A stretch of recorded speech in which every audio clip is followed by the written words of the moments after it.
Good morning. I'm Sherman Stanford, and this is Making Sense of the Chaos. We'll go over our basic principles again so that we can try to see the world through God's eyes. And that's the point. You can see the world in a lot of different ways. You can look at it from a lot of different perspectives. And you'll never see the world fully or completely because you're not God. But if you want to see it as fully, as completely as possible, you need to try to see it the way God sees it. Now, if you go by your default tendency, it's not going to be to see the way that God sees things because you're not God. And far from being God, you're fallen. And the almost certain likelihood is that you're going to want to see the world from your particular perspective. And that's going to distort the picture so badly that it's going to be scarcely recognizable. And what will end up happening is that you'll see parts of the truth that you take for all of the truth. But you must remember this principle. And this is a principle that Satan used with Adam and Eve in the garden. And that is that presenting part of the truth as all of the truth most of the time ends up being no truth at all. Okay? If someone shows you their foot and you believe that the foot is who they are, then although it's true, it's their foot, your understanding of who they are is entirely false because they're not a foot. No. You get the point? So if we're going to understand truly, and to the extent that we do understand truly, we understand from God's perspective. Understanding also, keeping in mind that our ability to do that will always be limited. But because you cannot do a thing fully or completely does not mean that you should not try to do it as well as you can. If you're a doctor, a lawyer, an Indian chief, you want to be the best doctor, lawyer, or Indian chief you can be. And you know that you'll never be the best that anyone could be, but you try to be the best you can be, even though you're certain you'll fall short. But it's a whole lot better to try to be the best you can be at anything, to understand as well as possible, than to not try at all. So let's keep that in mind. The first principle is that God created the cosmos for his glory, not for man's glory. Now, the reason I had this as the first principle is because if you don't get this point down as your first principle in understanding everything that you see in the world, you'll understand everything wrongly. Okay? So you have to ask yourself, when anybody tells you anything that they think is true, you have to ask yourself, how does this glorify God? And if it's clear that it doesn't glorify God, then you have to go to the Bible and see where they went amiss and what the truth is. Because the truth is that whatever is intended by God for his glory. Why is that true? Well, why would he have created the universe for any lesser purpose? That would make no sense. And what else can be a greater purpose in his creation than his own glory? What's a higher value than God's glory? Your glory? My glory? Elevating men?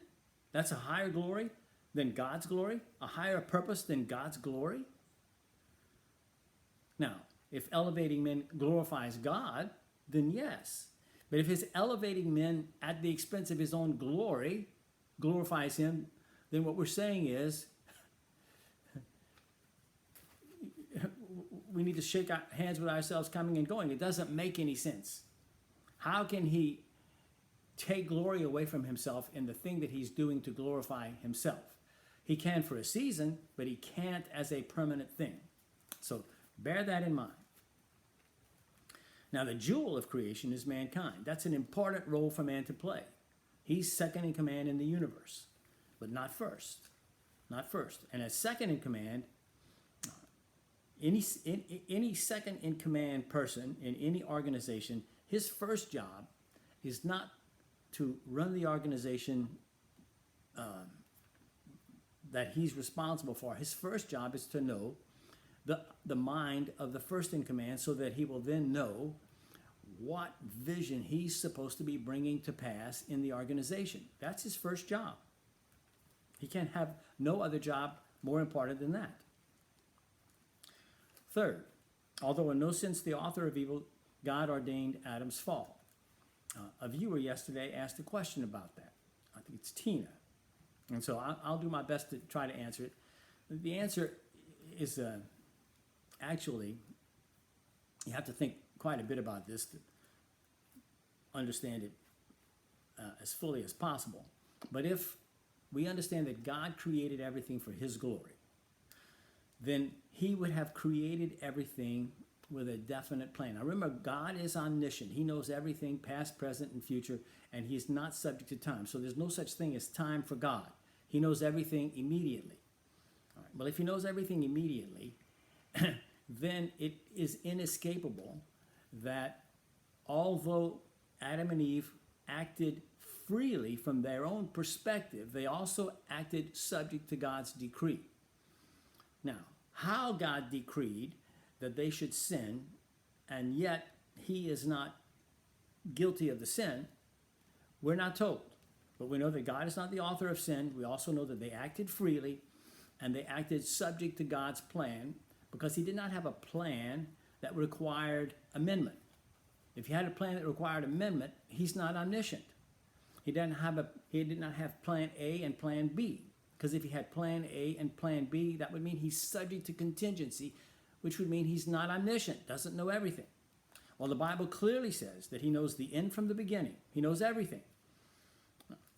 When we try to understand these concepts with our little pea brains, we shouldn't be surprised to discover that we quickly find ourselves floundering in a sea of confusion, because we're trying to understand something that's way bigger than we are. So you just have to hang on to the basic truths and understand a few of the implications of that. You're not going to understand all of it ever. Some people think, well, when I get to heaven, I'll understand everything. Well, you're not going to be omniscient. You'll understand a lot more than you do now, but omniscience is a quality of God's, not man's. And the fact that men, when they die, they're given renewed bodies and the sinfulness of their previous natures is entirely removed, that doesn't mean they're granted omniscience. They don't become divine creatures. They become human beings as human beings were intended originally to be.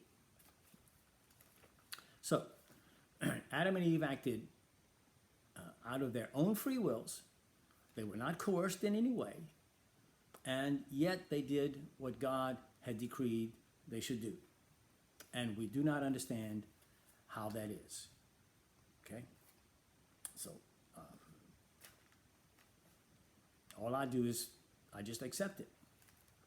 The Bible says that. I accept it. I'd like to understand it better, and I try very hard, but I accept it. Fifth, as a result of the fall, God pronounced the curse of enmity between the coming Messiah and all those who would be in him, the elect. And the Bible clearly talks about the elect of God. Clearly says he chooses whom he will and passes by whom he will.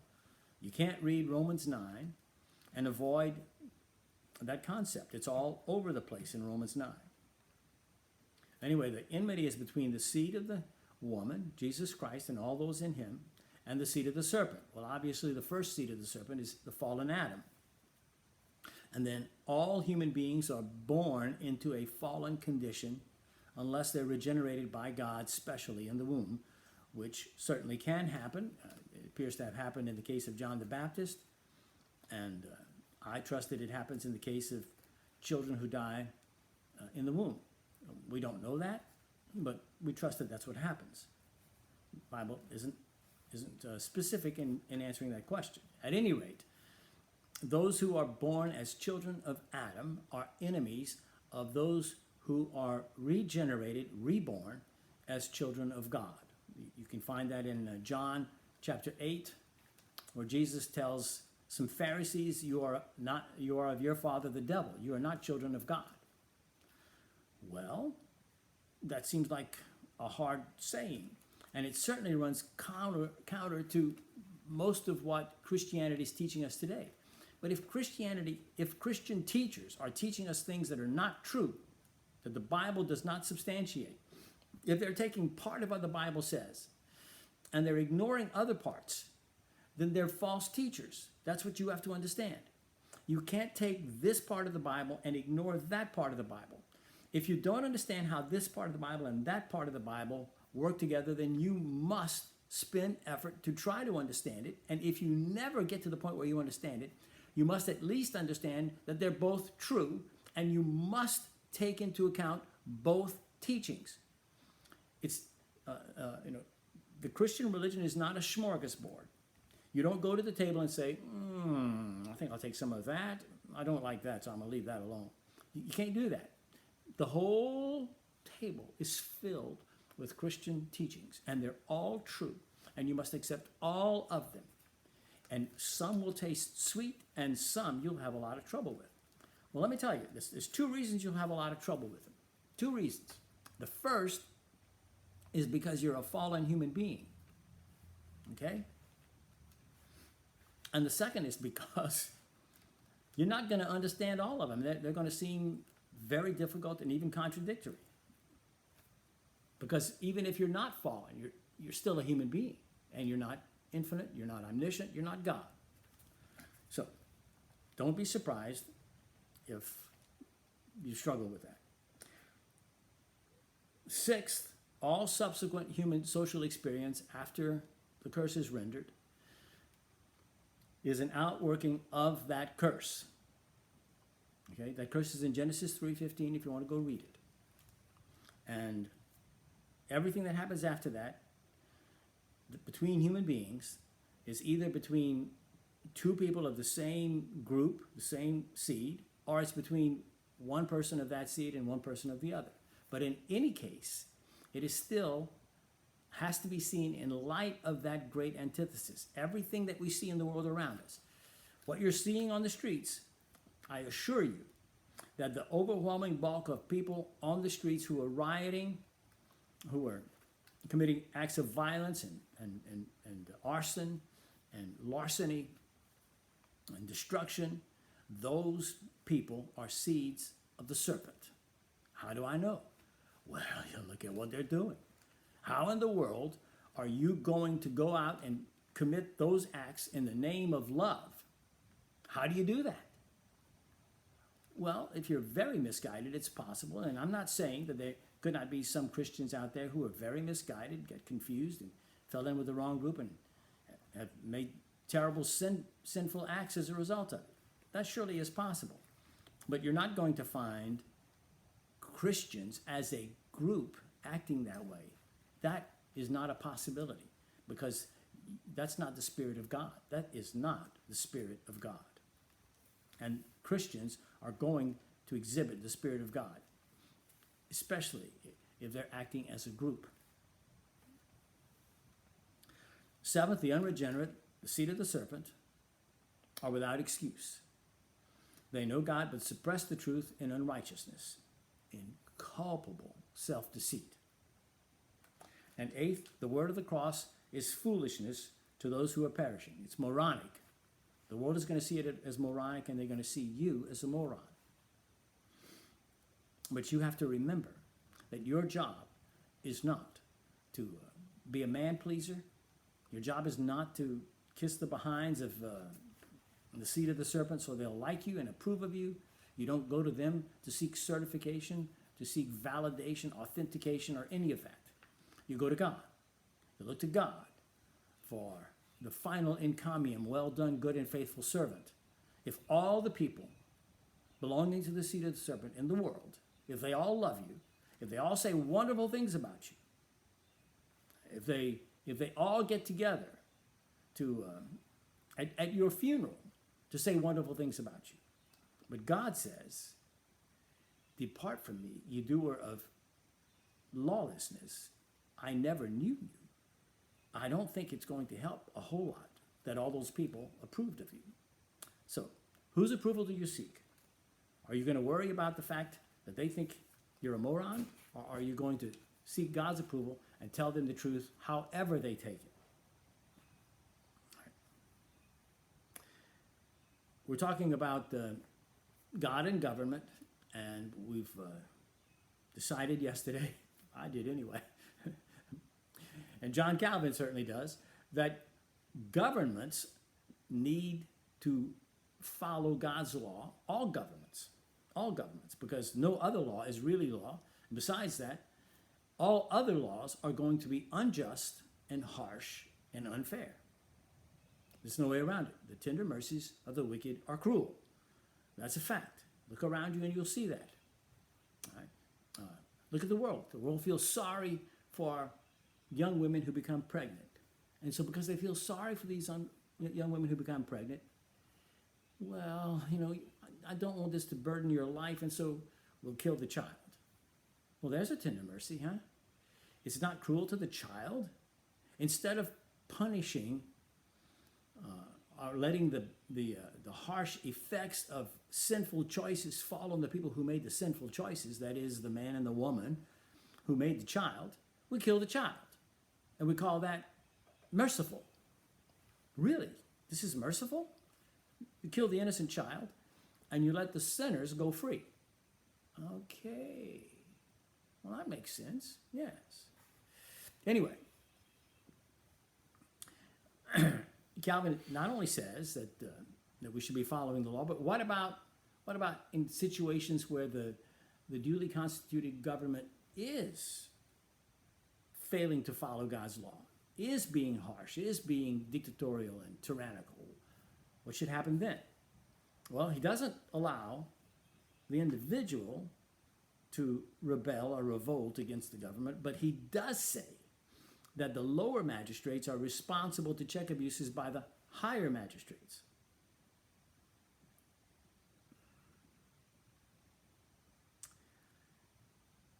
He wrote, quote, "For if there are now any magistrates of the people appointed to restrain the willfulness of kings, I am so far from forbidding them to withstand, in accordance with their duty, the fierce licentiousness of kings, that if they wink at kings who violently fall upon and assault the lowly common folk, I declare that their dissimulation involves nefarious perfidy, because they dishonestly betray the freedom of the people, of which they know that they have been appointed protectors by God's ordinance." Close quote. The reigning human tendency for those holding political power, and you see it around you all the time, is to trample upon those we regard as weaker than ourselves, and to be cringing, unctuous sycophants toward those with greater power. Is that what you see?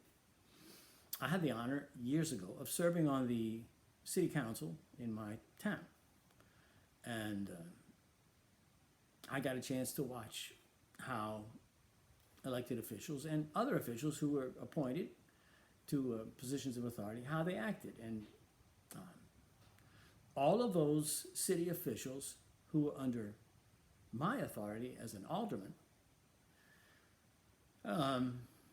they were very deferential toward me. Very. But I didn't always find them so deferential toward the general public. And later, when I was no longer an alderman, many of the same people seemed to be much less deferential toward me, although I still saw they were extremely deferential toward those in authority over them. I'm sure it was a pure coincidence, right?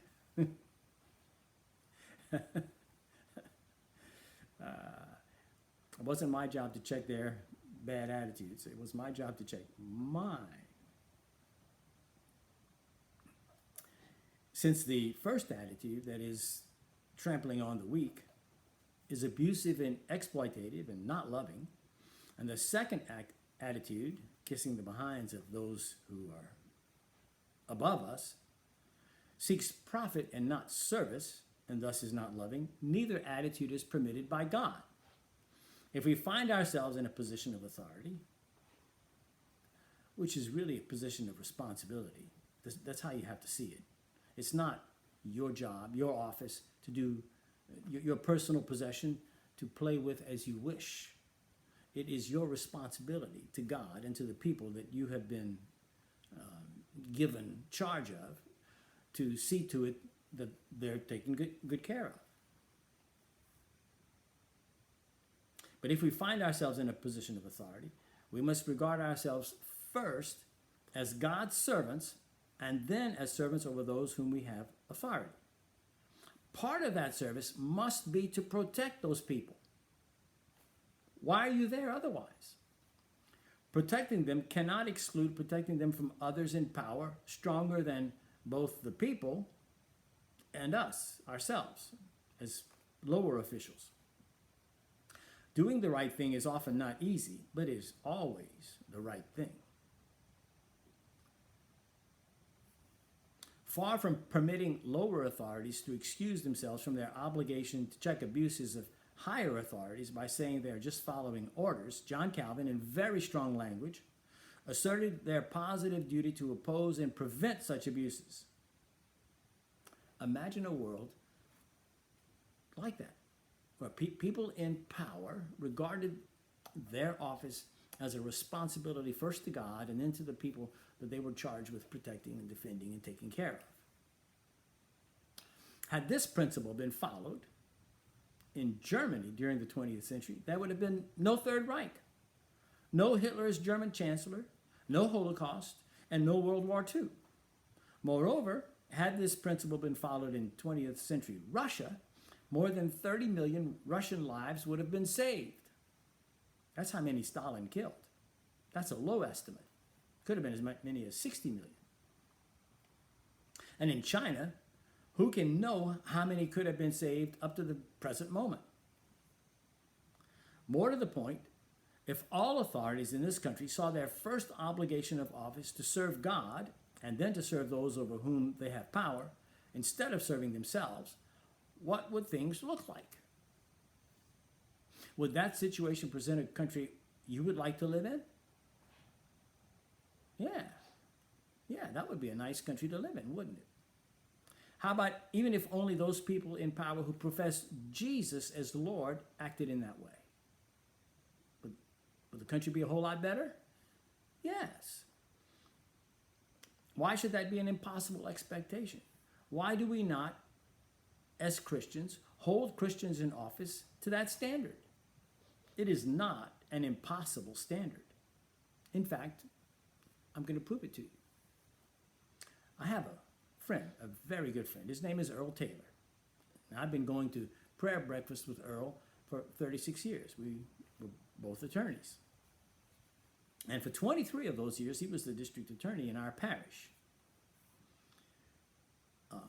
His story as becoming district attorney was quite interesting because he ran the cycle before he was finally elected, and he did very well. In fact, from everything that people told him, he was certain he was going to win, but he didn't win, and it was a bitter blow.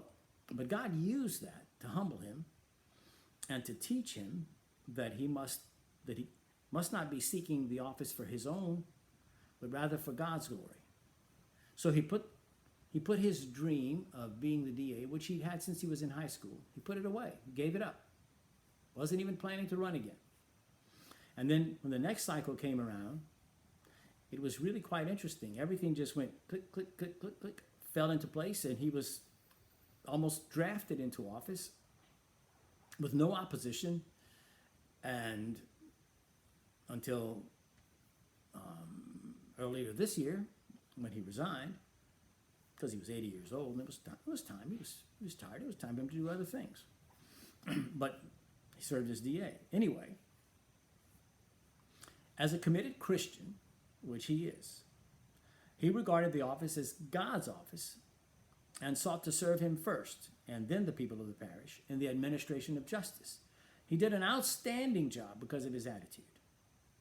And the proof that he did an outstanding job is that families of those in criminal hot water who went to him for help, they often thought that he was too tough with their family member. But at the same time, they thought he was too soft with other malefactors, which in my mind means that he's probably doing the right thing.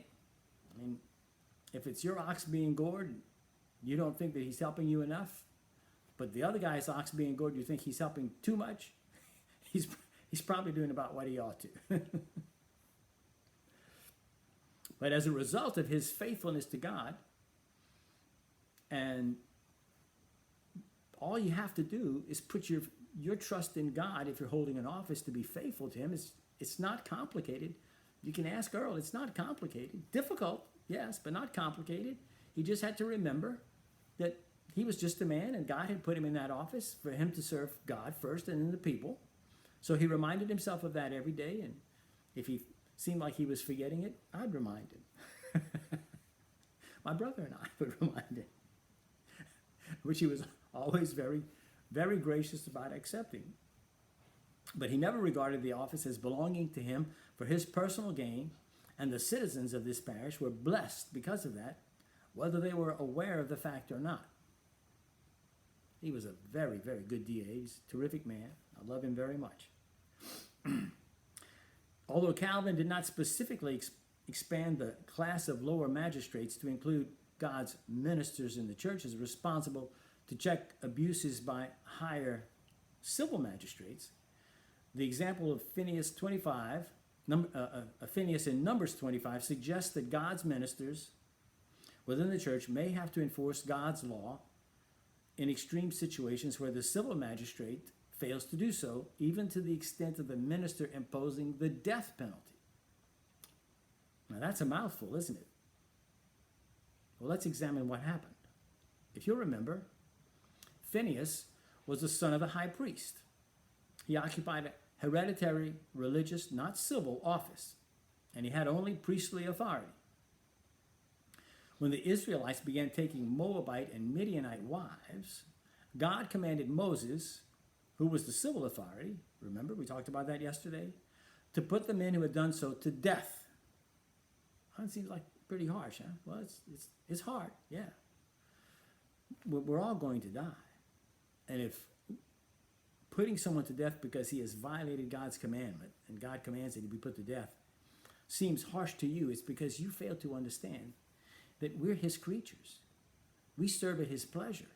We live at his pleasure. He takes us home when he's ready. He tells us what to do, and when we don't, he is perfectly free to visit his judgment on us, his justice on us, according to his law. At any rate, Moses delayed acting. I guess he didn't want to have to do it, and thus increasing God's anger and precipitating the spread of a plague. And people were dying of this plague. In response to the spread of the plague and dealing with an especially egregious offender, apparently, Phineas, who, remember, as a priest only bore religious authority, nevertheless took a spear and thrust it through the man and the woman. The implication seems to be that they were enjoying coitus, but the passage is not specific, and so I leave that alone. But he killed them both immediately. And at the same time, the plague stopped immediately. What can we infer from the relationship of what he did and the immediate ceasing of the plague? I think we can infer that God approved of Phineas's act. Certainly he was not punished for it.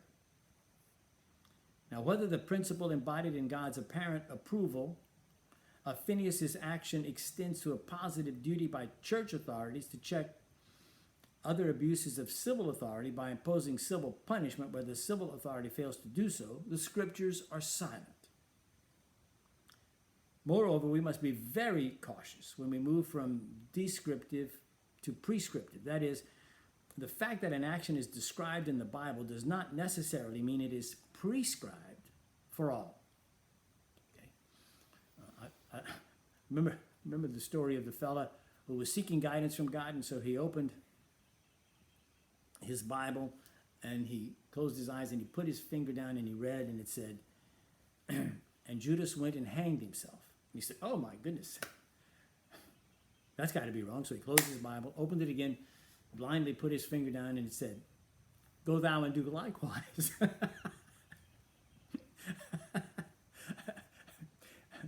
that is to say, just because Judas went and hanged himself doesn't mean we should go hang ourselves. And so just because Phinehas put to death evildoers does not mean that we, or even ministers of God, as Phinehas was, are authorized to do the same thing in other circumstances that appear like that. We don't necessarily know that. But we do know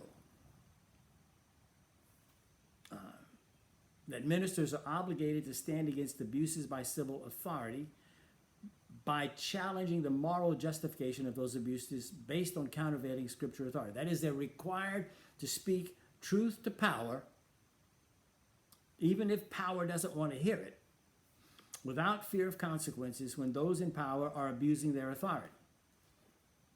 Now, when the Bible says fear not, it doesn't mean that you should not have fear inside of you. It means that you should not let fear control your actions. Courage is not an absence of fear. If you had no fear, you wouldn't need to be courageous, would you? Courage is doing the right thing in the face of your fears. And so ministers need to be courageous. They need to step up. And listen, it's a tough gig. If you're a minister, you understand that the people that you're primarily responsible to tell tough things to pay your salary, your congregation. And how long are you going to have enough grit in your craw to tell those people tough things, knowing that they can fire you? And also, if you go to the civil authority and tell him tough things, and he starts pressuring the people in your congregation for having told him tough things, it's difficult to stand against that. But look, nobody ever said it was easy being a Christian. Nobody said it's a walk in the park, or a cakewalk, or let's have some fun. No, it's difficult. Now, it's joyous, but it's difficult. And if God calls you to stand in the gap, that's what he called you to do. He didn't call any of us to be wimps or wusses. He didn't call any of us to keep our mouths shut in the face of abuses of anyone, particularly of the weak and the poor. Okay? You have to stand and defend the weak and the poor. You have to. If you call yourself a human being, a full human being, you have to stand and defend the poor against the strong, the weak against the strong, and the poor against the rich. You must.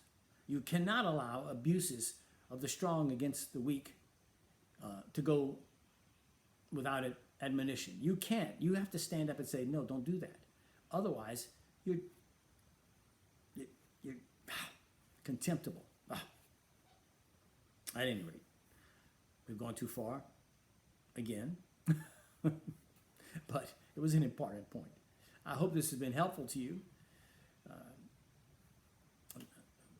This ends our discussion of civil authority. Tomorrow we're going to talk about church authority, what authority the church ought to have. So we'll see you at that time. Bill, is there anything you'd like to add? Tina did have a question. She said her question today and her request is to learn more regarding what you said, the depth of us being the diamond of creation, please. I think that's when you, on your, Being the diamond of creation. Oh, the jewel of creation. Jewel of creation. Yes. Well, man was the final creature that God made, and he was made to take authority on earth, to take dominion in the place of God. Well, and besides that, we see, I think, I wish I could recall which passage it's in, but it's in the New Testament where Paul talks about man is the glory of God. Okay, I'll look that one up for you, and I'll text it to you or email it to you. But clearly, man is the glory of God. Man was created by God to act in God's place on earth as his agent, as his chief agent. It certainly wasn't microbes, it was men. And that's why Adam could be the representative of all humanity, because Adam was the symbol of all humanity, the symbol of the glory of God in His creation, because He was the one who was told to take dominion and to rule in the name of God on the earth. You'll read that in the first few chapters of Genesis.